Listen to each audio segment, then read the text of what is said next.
Episode 4, Beggar's Canyon. Here we are. This is episode 4, right? No. It is. No. It's not? No, it's I think 4. 5. Is this episode 5? I think it's 5. It's probably 6 if you include the communion thing. Well, No, we're I think only it's going to... 5 with communion. Is it 5 with the communion? 2, 3, 4, 5. Is it 6? 6. Okay. I it's literally have to do this I when was I wrong. talk about Star Wars movies. I'm like, yeah, episode 7. Wait.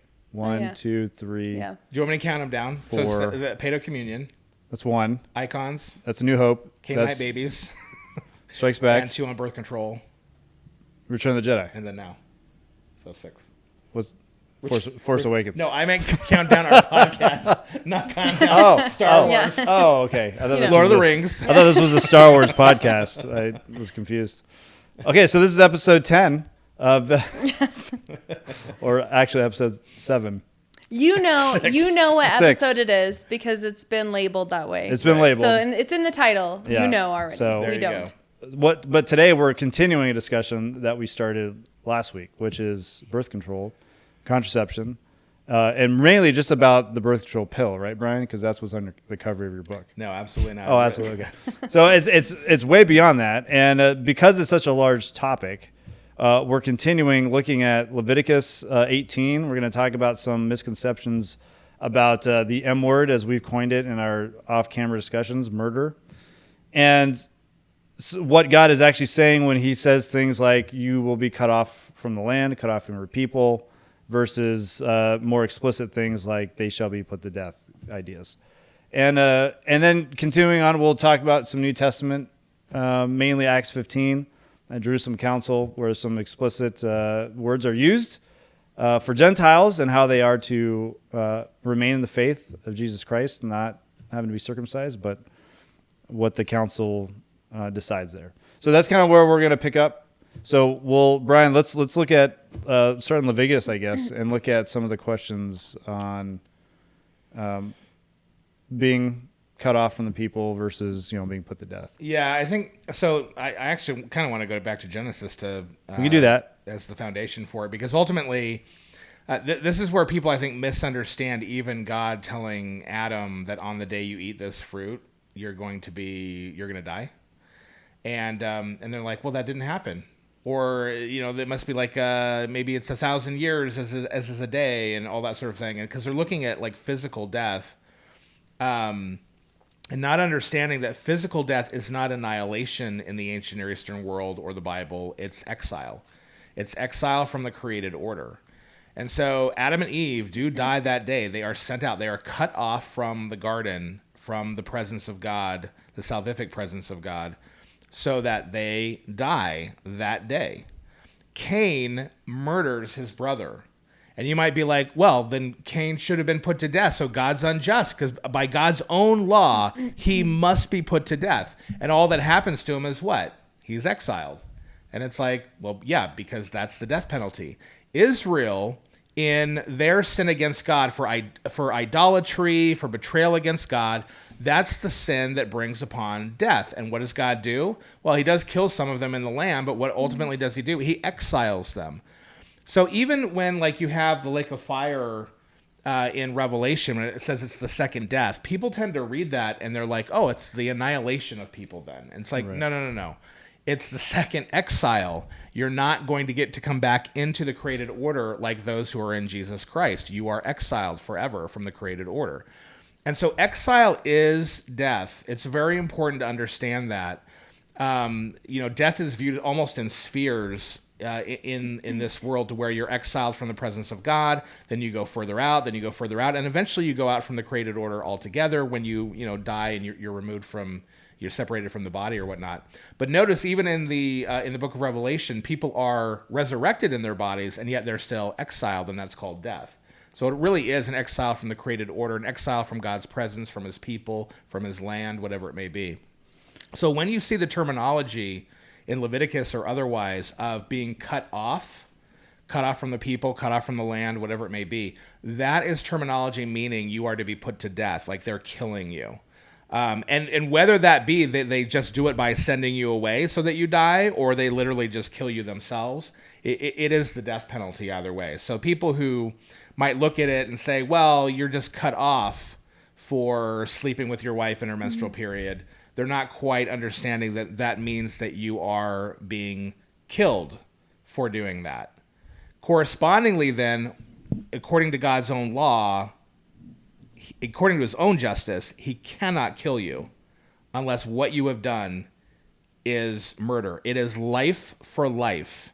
He cannot take life for an eye. It is unjust for God to do that. God cannot be contrary to his own nature, and his own nature is just, and he's described that justice as the lex talionis, the eye for eye, tooth for tooth, life for life. So God only can kill or command to kill for something he considers to be anti-life. So this raises a few questions. I think one, this is an apologetic against annihilationism, period. A lot of people have a problem with eternal judgment. They have a problem with this idea that we will live eternally in some kind of state outside of, and not necessarily bliss, but something that would be detrimental to you. So there's an aspect that people don't have a problem with the word murder, or if we're talking about contraception, birth control, that's the topic we're relating this to. But even this aspect of eternal torment seems unjust on God's part, right? Because something you do once doesn't seem like it justifies an eternal, at least punishment that you would have to feel or be a part of, right? It seems like it would be just to at least remove you completely, but it's going against the telos of the created order, and that God doesn't create finite things. He's not finite. What he's created is not finite. He's created things after himself. Even us as created in his image are not finite beings. And if God is the source of life, he is life. And I'm going to be preaching on this Sunday in 1 John. 1 John emphasizes the Logos as not just the wisdom of God that some might attach to John 1:1. But he emphasizes that it is life itself that becomes incarnate. Mm-hmm. So if God is life, then anything that removes life, it can't be annihilationism. Death doesn't mean removing existence anymore. Right. It means removing the person to live in accordance with how God created them. Yeah. So if Christ is life, and eternal life means fellowship with the triune God, then any act that removes somebody from that fulfillment is death, is you trying to kill them. Yeah. So like looking at the sexual things here and why it is attached to murder, and what we'll argue here as being removed is death. Is not that we're talking about removing completely from aspects of living. It is a penalty for those who are trying to remove others from the aspect of living. Right. And since they can't be wiped out in existence, because that's not how God made things, they are going to die in particular ways. And I don't know why some people have the issue with calling it murder. I said before the camera started that the M word is like a bunker buster. It you can't hide. Right, it's a word that removes any hiding place for you. Well, you know what? Also, I think the problem is there's two things I'd want to say to it. To ultimately, one, although we constantly call ourselves sinners, the Bible, especially if you read Romans 3, considers us murderers. Yeah. And people have a hard time with that because in the end, we're all sinners. But as soon as you call someone out and they're a sinner, they're like, "What? I'm a good person. What are you doing?" Yeah. Like people don't really believe it. They don't believe they're murderers. The Bible calls us worthless, which is terminology for murderers. That our very tongues are like poison, and that our mouths are open graves. And so we are murderers regardless. This is simply one way that we are murderers. The second thing that I'd want to say to it is that I think that people just don't, they think that God is like them. And so whatever they think like, that's how God thinks. So when you read Jesus in Matthew 5 saying that when you actually slander your brother in some way, you call him raka, you call him a fool or whatever, you degrade his humanity, that's murder, not just murder in some ethereal sense, but in the sense that God is actually going to send you to hell for that as a murderer.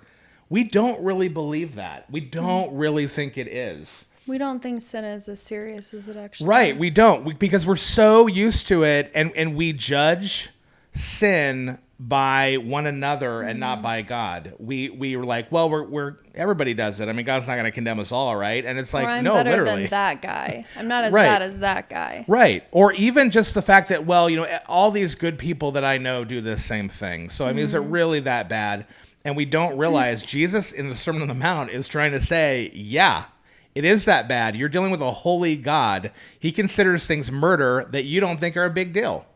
And so it's very important to understand that rather than get caught up in, oh, well, I don't want to view this as murder. It's like, is it anti-life? Does it gain the death penalty? Then to God, who cares what it is to you? To God, it's murder. And since he's the judge, I care about his definitions of what is evil and what is good. Now, we would agree that since we've defined life and death, sin is death, right? So as John says, Christ of the beginning is life. So Scripture says in the beginning, Satan was a liar from the beginning, a liar and a murderer. Yeah. So if sin is pointing somebody from the source of life, which is God, which is Yahweh, to the source of death, which is Satan, everything we do that is sinful is deserving of quote unquote death. But we would say there's different severities of death, right? So when we're looking at the law here and these different severities, it's not that one thing isn't death and the other thing is death as far as consequences are concerned. Some things are made right, as we would say, like the lex talionis. We can make things right. Ultimately, that's picturing what God does to make things right in his justice of Christ becoming sin on our behalf. But there's still a penalty for that. There's still like a death that needs to take place because any time we remove our brother from the source of life, we deserve death.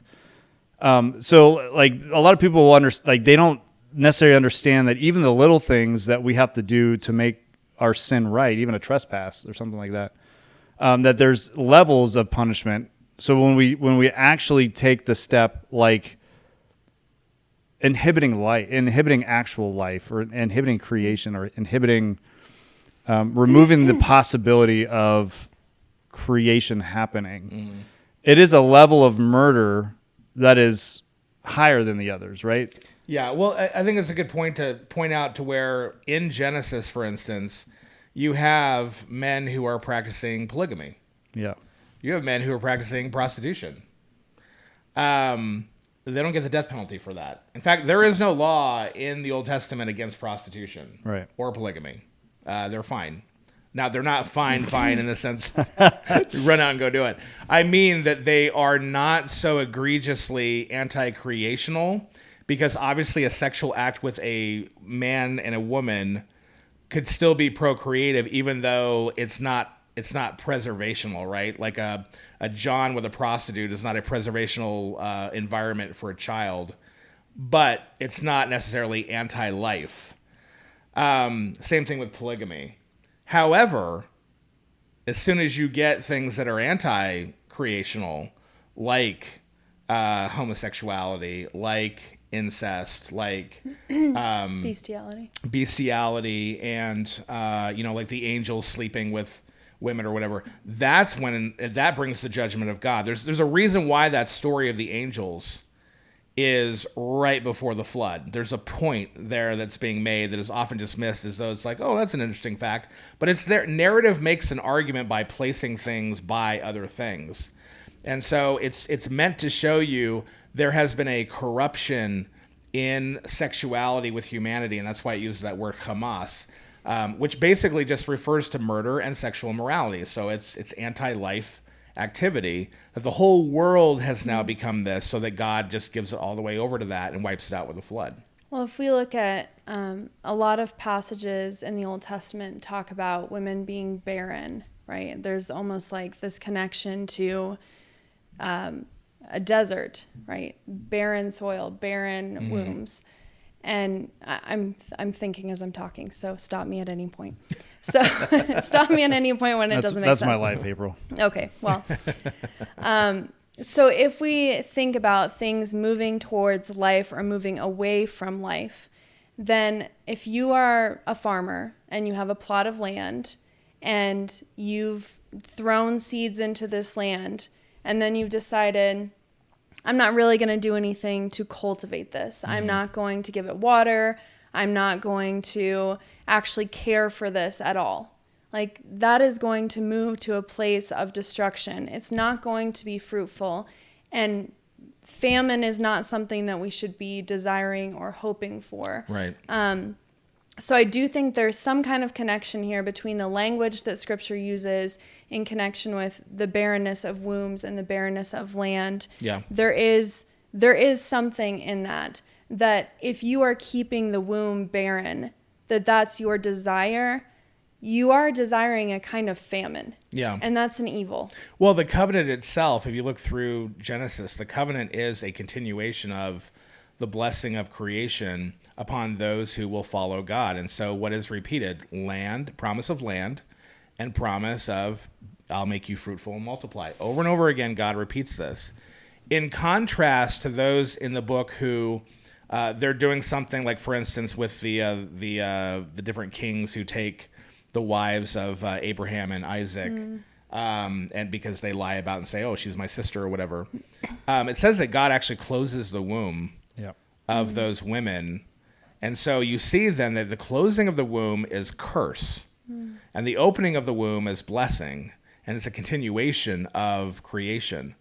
And it also just shows God's place in it, and where it's God actually who is doing this. There's actually a moment in Genesis where Rachel goes to Jacob and she says, give me children or I'll die.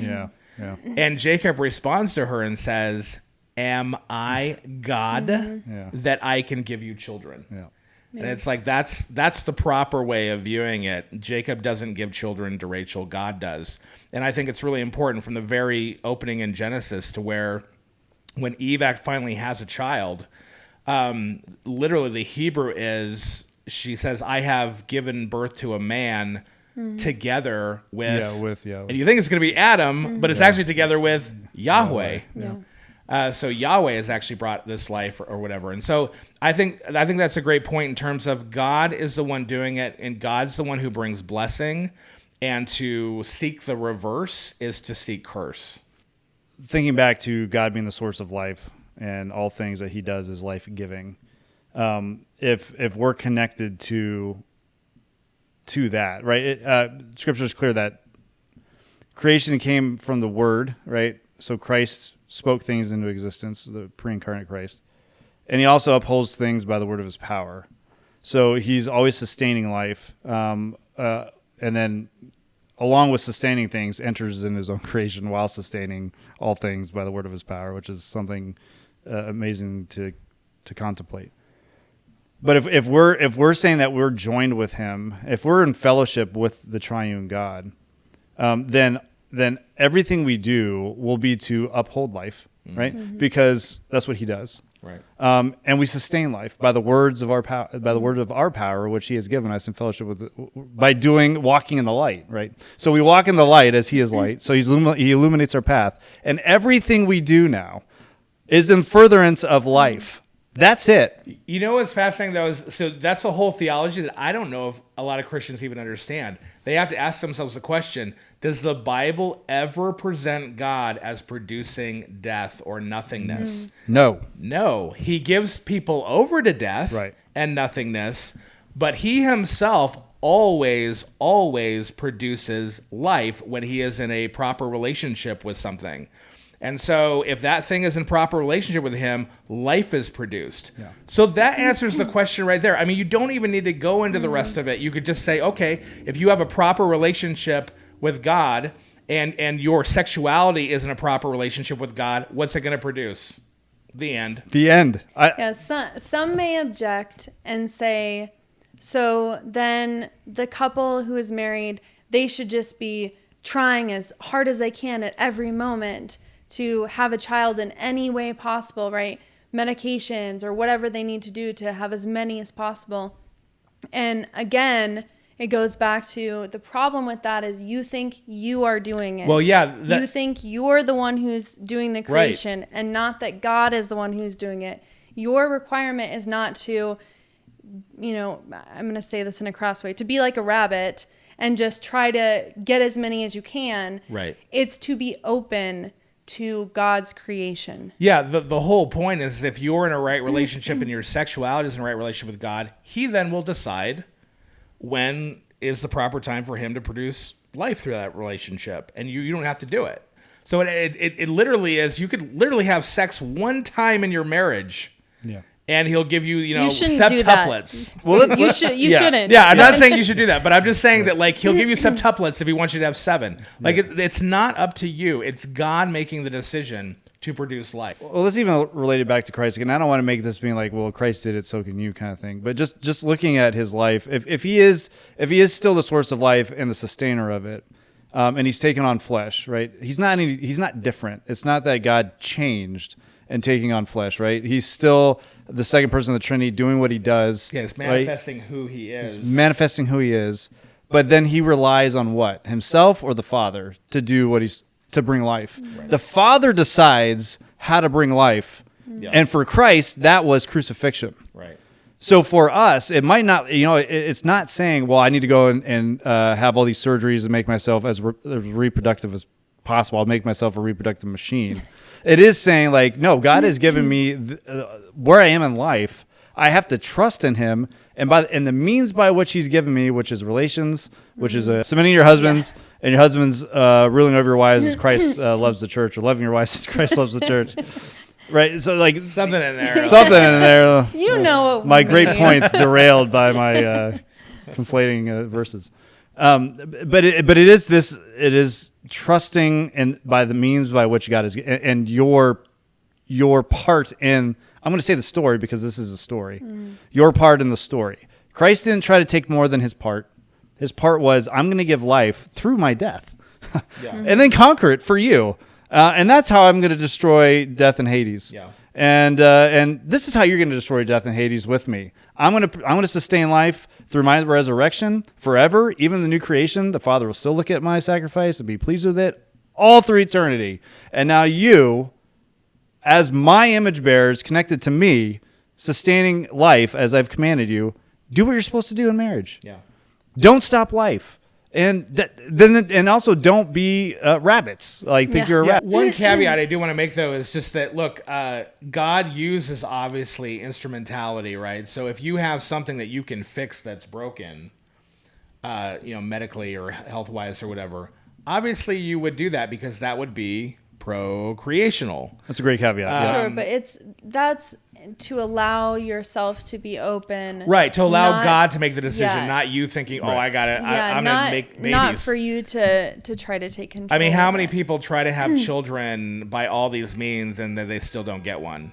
Yeah. And so it really is God deciding. You can't choose to have these children. Well, and so this leads to the other part of this, is if God is the one who is bringing forth children, then who do the children belong to? So this is like, is it in Micah when it talks about godly offspring? Malachi. Yeah. So, the purpose of marriage is, in the Christian house, is to produce godly offspring. And those offspring, they are God's. So it's not just being open, it's who do they belong to? Right. They don't just belong to you. God's as an ownership, not as in their gods. Yeah, I know. I got that too. I was like, you mean they belong to God? Apostrophe S. Right. Not S apostrophe. Yeah. Okay. Yes. Apostrophe S. And again, we pointed this out last time, but ultimately, it literally says, why did he make them male and female? Why does marriage exist? Why do you even why do the sexes exist so that they can have sex? Yeah. To have godly offspring. There's your primary purpose for the sexual act right there. And so that brings us then to Leviticus 18. Can I put one more cherry on top of this before we go to Leviticus? Yep. I just want to connect this back to our earlier podcast when we were listening to Suve and Sumter, right? You made the point. Is it Suve? Sove. Sorry. Yeah. So sorry, Sove. So sorry. Isn't it Suve? Isn't that like someone who like? I think it's a French. Waiter or something? I thought that was like a French dessert. No, okay. I don't know. No, sous vide is a way. Sous vide is the way to cook things. You cook things. Oh yeah. Oh yeah. That's right. It's like a slug in water. Yeah, you're ruining my point. You're ruining my point. We're derailed, man. Well, we started with cooking and now we're back to. Get back in the canyon. We're outside the canyon. Get back in it. All right. So when Rebecca says, "Give me children, or I'll die," I did it with Micah and Malachi too. So, you know, When it's Rachel's, it's all the names. Rachel and Rebecca are really hard to mix up, though, It's all because it's like, wait, which one is his name which? yeah, it's April's fault. Sorry. So when Rachel says, "Give me children or I'll die," and the response is, "Am I God?" When we listen to like Brian and Toby, the 21st century answer now is, "Okay, I'm God, so I'll decide when." Only sometimes, though. Only sometimes. Because I want to be a good evangelical, and I want to say that God's sovereign. Right. So for the most part, God can be God. But Right. at times where I determine it's better, I'm God in those moments. I'm God in those God moments. is sovereign if my plans fail. Yeah. Yeah. Then he's sovereign. Right. Yeah. Okay. That was my cherry. Leviticus 18. So Leviticus 18, we talked about it last time. Can I pause you before we start Yep, this? go ahead. Okay. Sorry.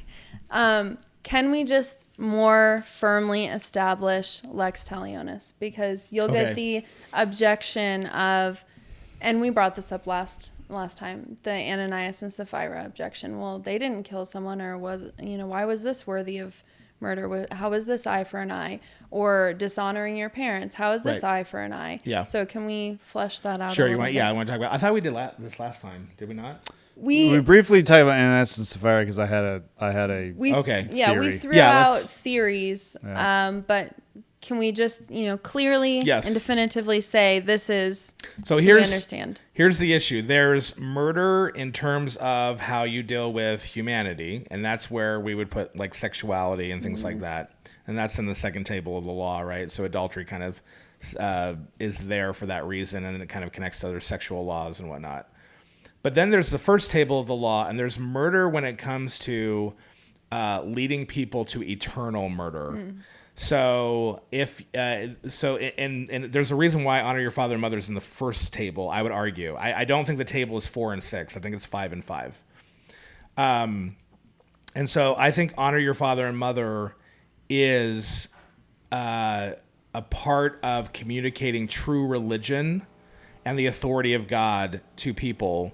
And when they throw off the authority of father and mother, they are throwing off the authority of God and teaching other people to throw off the authority of God. Same thing with the Sabbath law.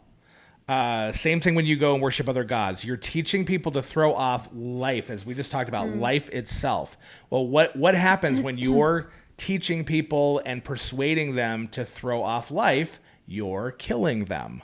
You're murdering them, which is why then, even in the blasphemy law, right? You have the situation in, I believe it's in Leviticus, where you've got this son of, I want to say she's a Moabite woman. She might be Hittite. I forget what it is. Basically, he blasphemes the Lord when he gets in an argument with this guy. And Moses is like, what should I do in this case? And God says to him, I told you what to do. Eye for eye, tooth for tooth, life for life. Therefore, kill him. Now, you might be like, but he didn't kill anybody. But yeah, he did. By telling people that you could actually treat the source of life in such a way so as to dismiss it. That's the problem. So this is an interesting concept that we've totally missed in the postmodern world: the consequences of ideas. The consequences of ideas led us. We harped on this a little bit, but it led us to atrocities like World War I, World War II, World War I. Like this acceptance of ideas, and we can even go back to like Rousseau and Kant and even Descartes, right? When they're going to they're going to bring in ideas that disconnect humanity from the source of life. Descartes' going to try to reason from nothing to God, right? Which is impossible. So he's going to disconnect man from life and then try to reason himself back to life. Yeah. And society just goes, oh, that's an interesting idea. Not thinking how 100 years from now, that's going to lead us to massacring millions and millions of people, Right. For the sake of those ideas. Have you ever seen the movie Rope? No. Okay, so Rope is a Hitchcock movie. Okay. I love Hitchcock. If you have any brains, I shouldn't say if you have any brains. I have no brains. If you have Clearly any, no brains. taste, I'm sorry. You probably have brains but no taste. I have if you don't COVID. like I don't have Hitchcock. any taste.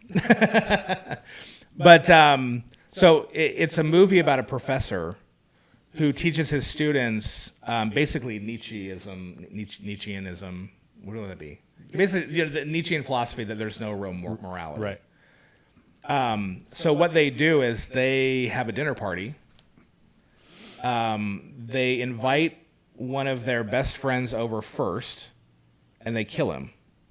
And they put him in under a table or trunk or whatever it is, and then they put like a nice little blanket over it, and they serve like food on top of it. While all their friends are at this dinner party, and he's sitting there, his body is in there. Wow. And they invite the professor over, and he's part of the dinner party. Now, he begins through the party of just things that are said to figure out that they actually have killed their friend. And he comes out and he finds out, and he realizes that the things that he has taught led to the death of this young man, so that he has partaken in murder. Yeah. Again, Romans 3 says, our tongues are poison. Right. Our mouths are open graves. We kill by what we convince others of as well. Yeah. So let's jump into Leviticus. That was probably a weird edit because we're all like positioned differently, and we have a baby here now. And this, it's like ta-da! The baby is This is here. how God gives life. Magic. Yeah. Just like God, that. God gives life Ex just nihilo. like, they just pop into existence. Right. Nothing to see here. Same thing as it was. So Leviticus 18, as we've talked about last time. You want me to read it? I mean, we can. Okay. We'll read it here for everyone. The Lord spoke to Moses, "Speak to the Israelites and tell them, I am the Lord your God. You must not do as they do in the land of Egypt, where you have been living, and you must not do as they do in the land of Canaan, into which I am about to bring you. You must not walk in their statutes. You must observe my regulations, and you must be sure to walk in my statutes. I am the Lord your God. So you must keep my statutes and my regulations. Anyone who does so will live by keeping them. I am the Lord. No man is to approach any close relative to have sexual intercourse with her. I am the Lord. You must not expose your father's nakedness by having sexual intercourse with your mother. She is your mother. You must not have intercourse with her. You must not have sexual intercourse with your father's wife. She is your father's nakedness. You must not have sexual intercourse with your sister, whether she is your father's daughter or your mother's daughter, whether she is born in the same household or born outside it. You must not have sexual intercourse with either of them. You must not expose the nakedness of your son's daughter or your daughter's daughter by having sexual intercourse with them, because they are your own nakedness. You must not have sexual intercourse with the daughter of your father's wife, born of your father. She is your sister. You must not have intercourse with her. You must not have sexual intercourse with your father's sister. She is your father's flesh. You must not have sexual intercourse with your mother's sister, because she is your mother's flesh. You must not expose the nakedness of your father's brother. You must not approach his wife to have sexual intercourse with her. She is your aunt. You must not have sexual intercourse with your daughter-in-law. She is your son's wife. You must not have intercourse with her. You must not have sexual intercourse with your brother's wife. She is your brother's nakedness. You must not have sexual intercourse with both a woman and her daughter. You must not take as wife either her son's daughter or her daughter's daughter to have intercourse with them. They are closely related to her. It is lewdness. You must not take a woman in marriage and then marry her sister as a rival wife while she is still alive, to have sexual intercourse with her. You must not approach a woman in her menstrual impurity to have sexual intercourse with her. You must not have sexual intercourse with the wife of your fellow citizen to become unclean with her. You must not give any of your children as an offering to Moloch, so that you do not profane the name of your Lord, of your God. I am the Lord. You must not have sexual intercourse with a male as one has sexual intercourse with a woman. It is a detestable act. You must not have sexual intercourse with any animal to become defiled with it, and a woman must not stand before an animal to have sexual intercourse with it. It is a perversion. Do not defile yourselves with any of these things, for the nations which I am about to drive out before you have been defiled with all these things. Therefore the land has become unclean, and I have brought the punishment for its iniquity upon it, so that the land has vomited out its inhabitants. You yourselves must obey my statutes and my regulations, and must not do any of these abominations, both the native citizen and the resident foreigner in your midst. For the people who are in the land before you have done all these abominations, and the land has become unclean. So do not make the land vomit you out because you defile it, just as it has vomited out the nations that were before you. For if anyone does any of these abominations, the persons who do them will be cut off from the midst of their people. You must obey my charge to not practice any of the abominable statutes that have been done before you, so that you do not defile yourselves by them. I am the Lord your God. So, as you can see in Leviticus 18, the penalty, again, is exile, and it's clearly meant to mean a death penalty for doing these things. The Canaanites are the ones that God uses the analogy with in terms of, hey, just as the land spit out the Canaanites, the land's going to spit you out if you do these same things. Now, again, that's a death penalty because that's what the Canaanites have on them. The Israelites are to go through and slaughter every one of them and drive them out of the land in that way. And so it is, in fact, a death penalty in the same way that he's saying, if you do the same things, I'll give you the death penalty. So these things get the death penalty, and then as we're going through, we have to ask, like, why? Why are these things getting the death penalty? Well, again, under the lex talionis in God's system, God must in some way view these things as murder. And if he does view these things as anti-life and murder, we then go through and say, okay, in what way are these things anti-life and murder?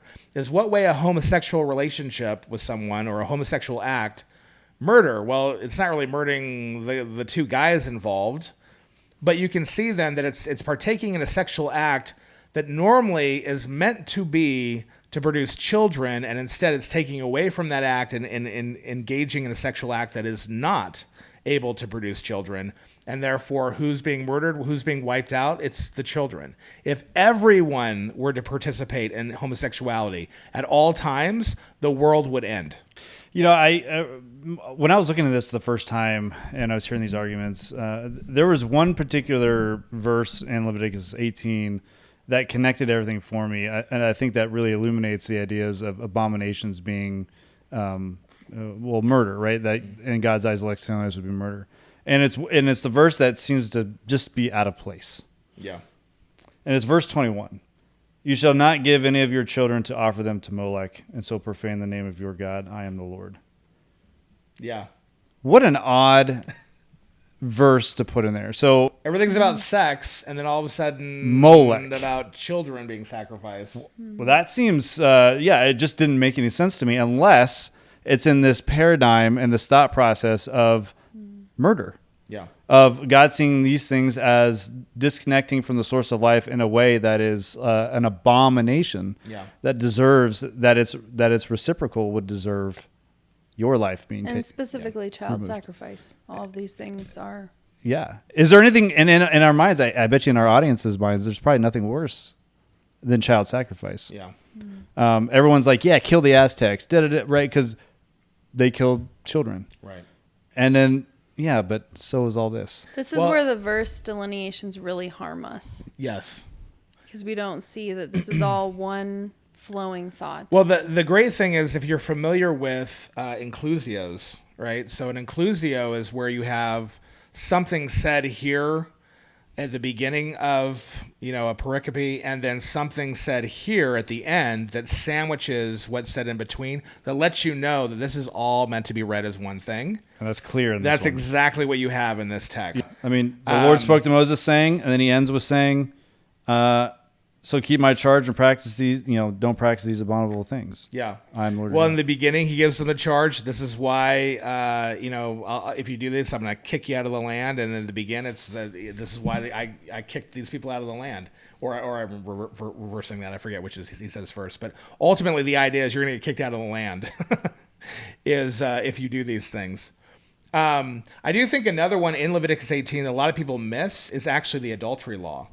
Because it's actually described in Hebrew very differently than adultery is usually described. Usually adultery seems to be about possession. The wife belongs to you. If she's taken by another man, he can't give back what he takes because he's become one flesh with her in that regard. Not that he's been married to her, but he becomes one flesh with her. And he can't reverse that. That can't be reversed in some way. But that's not how it's described here. It's described here as that you will not basically put inside your neighbor's wife your offspring, your seed. And the idea is that you are not to then, and it literally says because it will corrupt her. And the word for corrupt means that it actually will cause the natural use to become unfruitful. In other words, the idea is that you won't be able to use it, is the idea. Yeah, like this parking space is occupied. Right, exactly. I'm trying to say it in like the I mean, best way I possibly can, but thank you, April, for that imagery. Yes, the parking spot already has a car in it, so you can't use This it. is reserved for mothers. So guess what? Your child that would have been brought about through your sexual activity with your wife will no longer be. Now, whatever child would have existed, that if God had decided to give you one at that time, will now not exist, and therefore it's considered murder. And this is why you die for adultery. It's not just because, oh, you stole something from me. Well, stealing doesn't have the death penalty. It's because you actually have taken a wife and you have wiped out the possibility, at least even just during that time, to actually have a child. Yeah. This might be. And I just want to just to add to that, you're also taking away the time for just the sexual activity alone. Yeah. That a child could be born. Yeah. Thinking about the definition of a one flesh union, I've thought, what does that actually mean? And this is something I'm still thinking about. But the idea of a one flesh union, a lot of people think, well, it's just two people becoming one in intercourse or something like that. Which it is, but right, like what is actually the one flesh? Right. Well, it's the kid. Yeah. It is literally the child that has taken both of the mother and the father's genetic makeup and become one. Yeah. So like when Paul talks about not becoming one flesh with a prostitute, like the interaction is in furtherance of a child, which would be the personification of a one flesh. Well, I think that it's, again, the Bible is giving us like an appropriate description of this, but in reality, when you have sex with someone, you're not only one with them in that moment, obviously, but the exchange of, not to be graphic, but the exchange of fluids and the exchange of things, it is part of you being exchanged to one another. Yeah. Okay. But then ultimately that is best seen in the fact of when there is a child created where it literally is part of you and part of her becoming a child. And so you becoming one and whatnot. So, wait, why were we talking about the one flesh? Well, because I think it's connected. I'm making the argument that the one flesh is not separated. Like the Bible doesn't separate it like the sexual act and the consummating a child. Right. It is the one flesh union is the act of coming together, but to have a child. So in accordance with God's decision, He will make that a permanent thing in terms of making a child. It's the logical result, I guess, the ultimate result of that union. Yeah. So in my mind, if the lex talionis is just, then if God compartmentalizes one flesh without the possibility of children, then it wouldn't be just to always put the person to death. Right. That has to be connected to the child being the one flesh coming from that. Yeah, because if you think about it, God's not going to give you a child every time you have sex, right? But you don't know that. So you don't know that. Mm-hmm. So what you are actually attempting to do is partake in something that you know could be hindering the life of a child that God's going to give you. And therefore, every sexual act that does not leave itself open to God making a child is, if not a murder, an attempted murder. And God considers attempted murder. So it doesn't really matter. Right. Yeah. So that will then jump us to, here's what I think is really important. This is all Old Testament stuff, right? So people might say, oh, well, that's Old Testament. And, if you have really bad theology, you might be like, oh, Jesus came, though, so we don't have to listen to the Old Testament anymore. We have the New Testament. Well, I think they say it in a way that's more nuanced. I've heard people from our church who will say things like, well, but now it's just spiritual children. Now you don't have to have physical children. You could just have spiritual children. Imagine if everybody had just spiritual children, then the world would die. Yeah, well, Joseph Smith decided to have a lot of spiritual children. It's good to have physical children, but you don't have to always be open to it because you can just have spiritual children. Yeah, that's very talk about Gnostic right there. Yeah. It's like okay, well, we should have spiritual children as well, but of course, like all things in the Old Testament, we're expanding to include principles that are larger and spiritual things were not diminishing. So not only is it that we don't murder people spiritually, we actually also still obey the Old Testament and don't murder them physically too.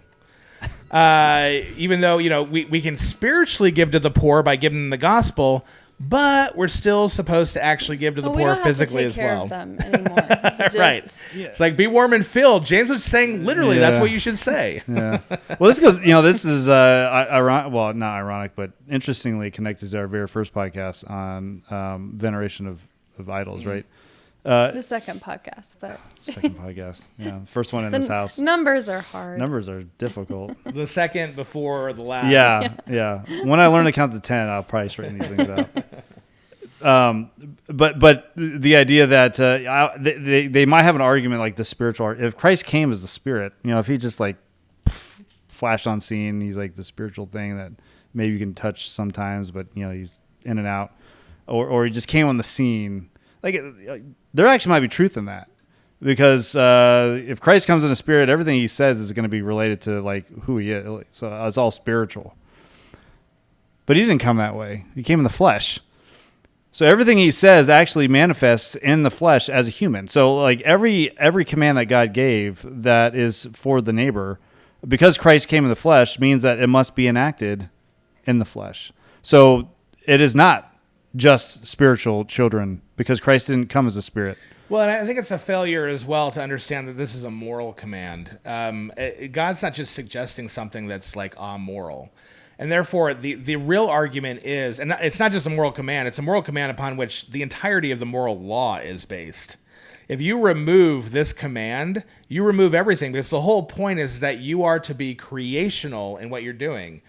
If we don't need to do that anymore, then I actually don't need to give to the poor. I don't need to refrain from murder, because I don't care anymore about reducing the population of the world, because that's not an issue that God cares about anymore. I don't think people realize like how much this is entangled into morality. And so essentially it's an argument that now that Jesus has come, I don't have to obey the moral law anymore. And I'm sorry, that's an antinomian version. That's not true. Okay, so I'm going to play a bad argument game, because I'll just bring up all the arguments. All right, let's go. Let's hear it. Okay, so Jesus comes to, fulfill all righteousness perfectly.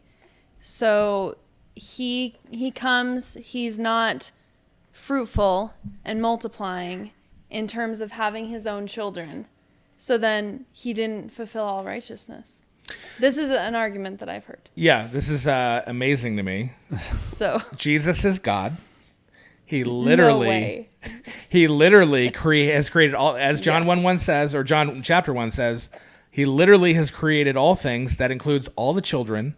So he has literally participated in every single creation. And continues to uphold creation. You're right, and continues to give babies and be fruitful and multiply by being God. But also through his work, the goal of God is to fill up the entire earth with his covenant children. Death comes in because of our sin. That now has made all of creation futile, because it can't keep anyone on it. So as many as babies as we have and God puts out, they're not going to stay on the earth, because we're all going to die. Jesus comes to solidify that and make sure that every child now that is a covenant child will remain upon the earth forever and ever and ever. It is literally a fulfillment of Genesis 1. It's an amazing thing for people to say that Jesus didn't fulfill that righteousness. That's the whole point of him coming, was to fulfill that command. Yeah. So it's just incredible when people make this argument. Again, it's superficial theology when people make those arguments. Anything else on this? It's also like it's an overemphasis on his human nature to the exclusion of his divine nature, because it's, well, I want Jesus to be like me. I want him to get married and have a family and be like me. Jesus is more than you. Yeah. He has a fuller nature than you do. Well, and I even have to say on the previous thing, sorry, just to go back real quick. No, you're fine. Because that's actually the first time I've heard. Well, I've never heard that argument. Oh, Jesus can't fulfill our righteousness. We have commands that are given to the father of children, to raise up their children in the Lord. Jesus didn't do that. We have commands that, like, you're supposed to treat your wife a particular way. Jesus wasn't married. Those are righteous commands, right? That's why I said it's bad argument. Right. I mean, it's not a good argument. There are literally tons of commands that are righteous that Jesus doesn't fulfill. That's not understanding what righteousness is. Righteousness isn't you have to do every single thing in every single role as a righteous person. That would mean that he would have to become a woman then and fulfill all the righteous commands given to women. That's absurd. The righteousness is that whatever role you're playing as a human being, you actually do that for God in perfect devotion and obedience to God. And that's what he did.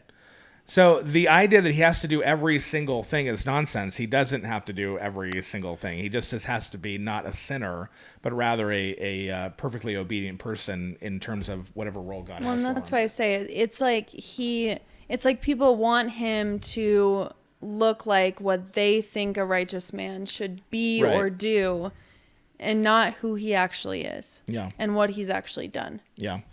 Yeah, a couple things. One, it may or may not be helpful, but I think I did a sermon on the role of men and women and how Christ fulfills, it reestablishes those image, how they are to image God, and in relation to what we're talking about.